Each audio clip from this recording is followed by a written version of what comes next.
dahil oily daw ako, magi-skincare tayo. Disclaimer lang no, kung ano lang yung nandito sa bahay, yun lang din yung ginamit namin dito. Ayan po, sinuot ko na po yung pantulog na ginawang pambuhok. Ginamitan na po ako ng facial foam para linisin ang aking muka. At wala, mukhang marumi pa rin. At para sa ilong, pinili ko ay nose patch, green tea flavor.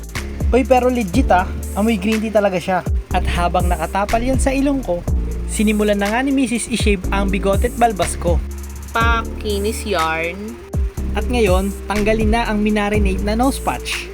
At pinapili na nga ako ng beauty mask. Cucumber ang nakuha ko.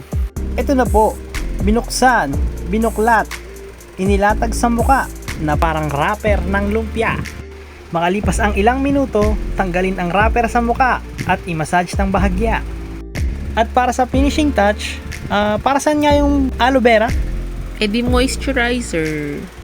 At syempre, para sa kissable lips, Lip balm lang tayo, sis.